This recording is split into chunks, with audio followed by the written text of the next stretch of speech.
প্রথমে digital technology subscribe বাটনে চাপুন, এরপর বেল বাটনে চাপুন, তারপর send me all notification for this channel click করে সেভ করুন। ধন্যবাদ।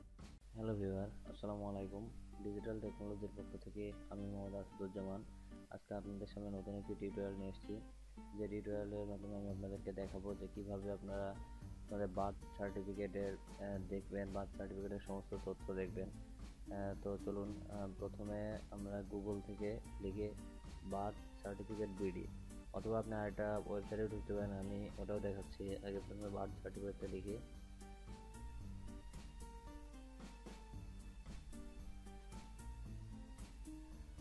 বার্থ সার্টিফিকেট বিডি লিখে সার্চ দিলে প্রথমে এই যে অনলাইন জন্ম নিবন্ধন তথ্য ব্যবস্থা, এটাতে ক্লিক করতে হবে।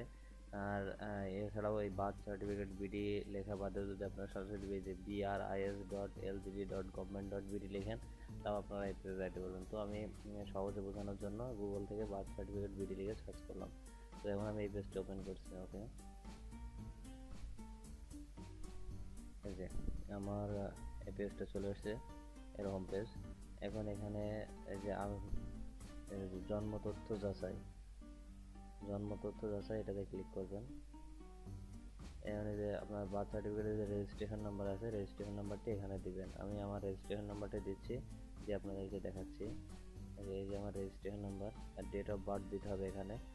প্রথমে আপনি তারিখ দিবেন, তারপর মাস দিবেন, তারপর সাল দিবেন। আমি যেভাবে দিচ্ছি ঠিক সেভাবে দিবেন। ওকে, এখন ভেরিফাই ক্লিক করবেন। এই যে আমার ডিটেলস চলে এসছে, আপনারা দেখতে পাচ্ছেন। আমি কিছুটা খোলা করে দিয়েছি, এটা আমার সিকিউরিটির জন্য। তো এই যে আপনারা দেখতে পাচ্ছেন যে আমার ডিটেলস চলে এসছে, নাম, পিতার নাম, মাতার জাতীয়তা, পিতার নাম, পিতার জাতীয়তা, জন্মস্থান, এগুলা দিয়ে গেছে। তো এইভাবে আপনারা দেখতে পারবেন যে আপনাদের জন্ম নিবন্ধন অনলাইনে ঠিক আছে কিনা। তো এই ছিল আজকে টিউটোরিয়াল। ভালো থাকবেন, আল্লাহ হাফিজ, আসসালামু আলাইকুম।